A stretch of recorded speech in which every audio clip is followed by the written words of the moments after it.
Hey there hunters, Kai's Whitefang, pack leader of Scourge Alliance, and today I wanted to showcase my Rabid Regen Werewolf PvP build. Let's take a look at the sets that we are using on this Werewolf build. The first 5-piece that we're using with this set is Eternal Vigor. We have 5 pieces, all on the body here. The set will give you Magicka Regen, Stamina Regen, Health Recovery, and Max Health.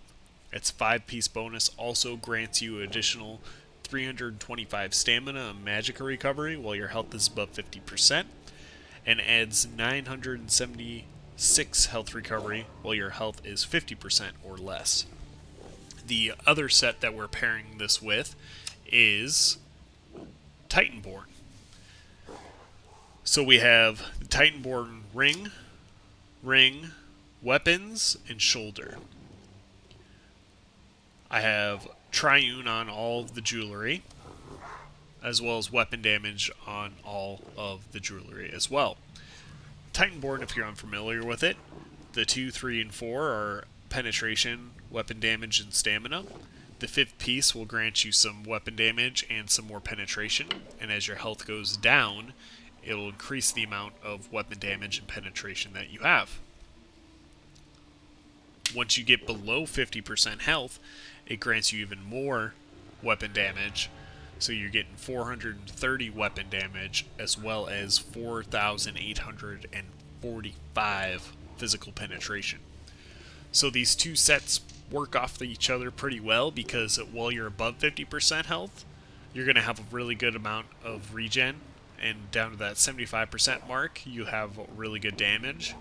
But once you dip below 50% health, you are going to turn into a ravenous beast, right? Because you are going to gain a huge amount of penetration and a really good amount of weapon damage off of this set.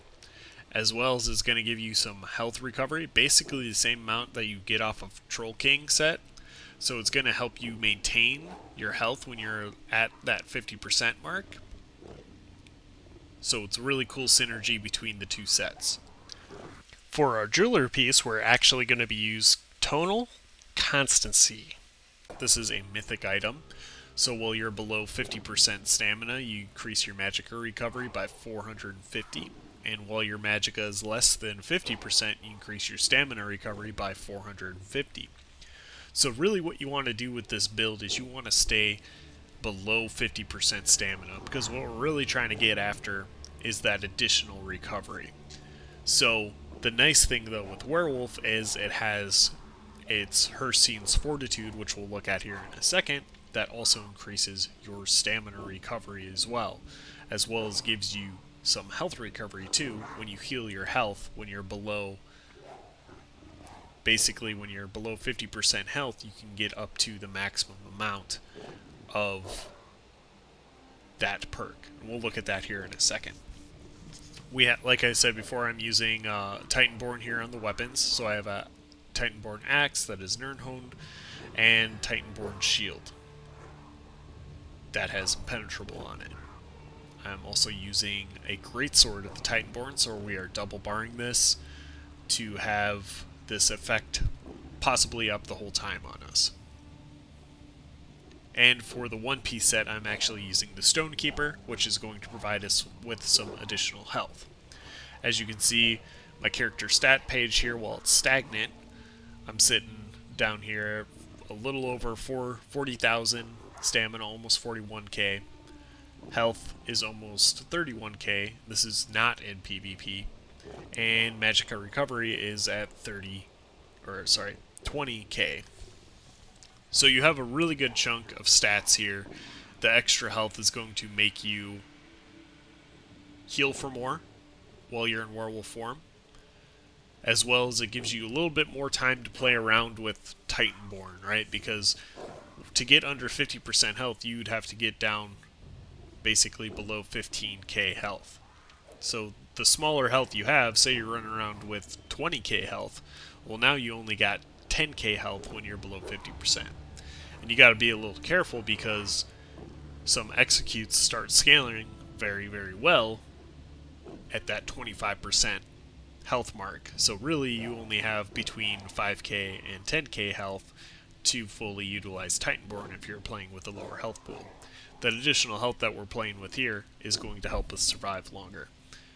And I think I ran out in the last battleground, but we are using the double dot poison there on the sword and boar bar, and I have weapon damage here on the two-hander. Two-hander is sharp. As I mentioned a little bit earlier, triune on all the jewels with weapon damage. I have prismatic on everything. I have impenetrable. Basically, I have 1, 2, 3 pieces of the well-fitted, and the rest is impenetrable, including the shield. You could end up moving around a couple more into well-fitted. You really have to see what the meta is changing to on whatever platform you're playing on. Personally, for me, I play a lot of no CP PvP. This build works in both CP environments and no CP environments. So one thing you'll want to take away is you may have to make some changes to this build to whatever environment you're playing in. Crit damage is more of a thing in CP. Proc sets are more of a thing in no CP, since the ratio of damage to health pool is greater in a no CP environment for procs. So you're kind of seeing a bunch of proc sets come out where it had not been like that for a while in Battlegrounds and no CP PvP. So you may need to change that around because proc sets do not crit. So if the majority of damage you're taking is non-crit, or the more people that you're playing against are not critting because they're using like Malcast's Band of Brutality, you may end up wanting to change some of these around, maybe add a couple more well-fitted, since you do have that base amount of critical resistance built into your kit.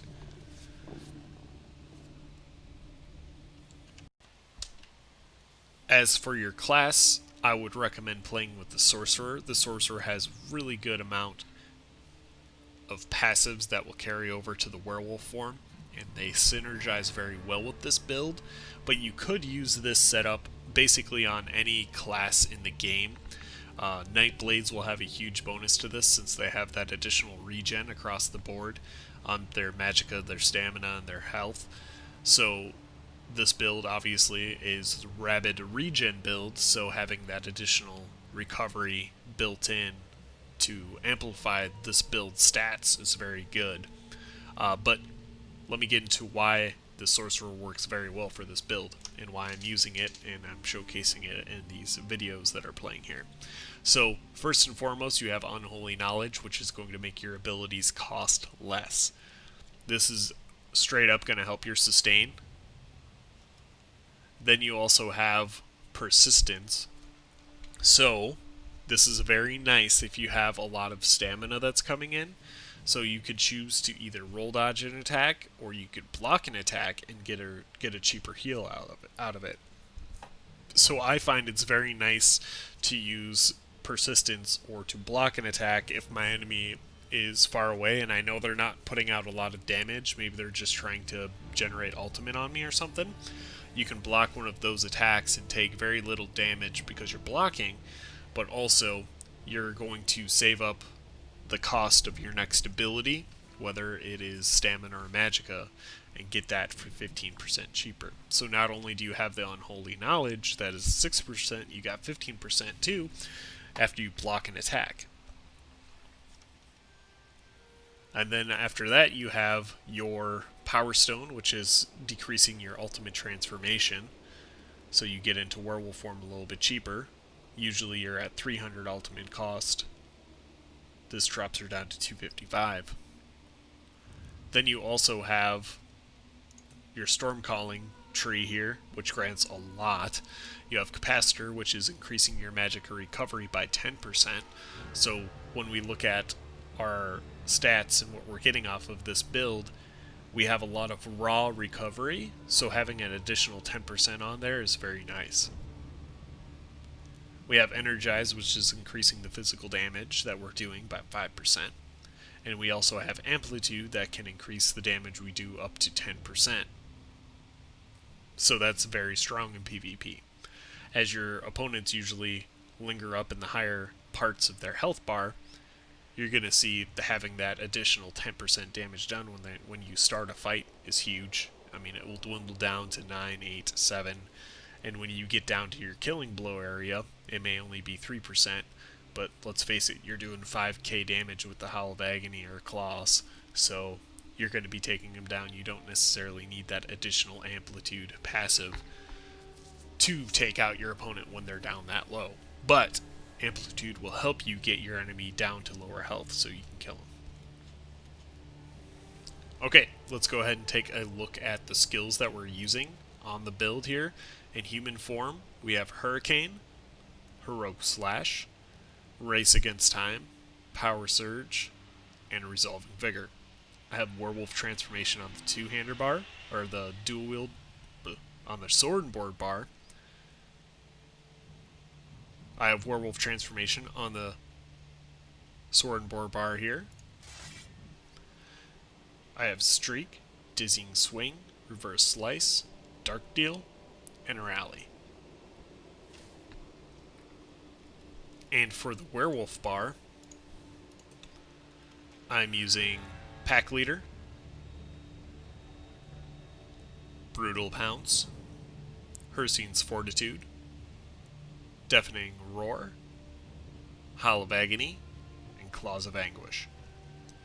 Hircine's Fortitude, as you can see, is also going to be able to grant us some additional health recovery and also some additional stamina recovery. So when you heal yourself, you actually have to heal. You can't just like cast it on yourself and overheal. You need to actually recover health with this ability. Any bonus from this ability. So just keep that in mind. Like, you don't want to charge this ability up to get you that extra health recovery before you take damage. It's very reactive still. You have to use it after you take damage, and then you gain some additional survivability and sustain when you are taking damage. And let's go ahead and flip through the CP here real fast. You'll notice I've got 27 here in our stamina recovery. Befoul is very important for this build as it amplifies your anguish and it's going to help you kill your opponents.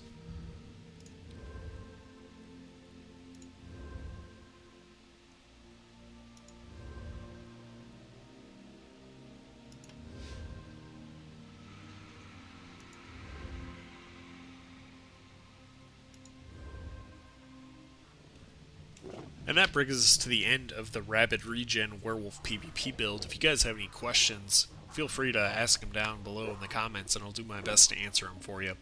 Until next time, hunt well.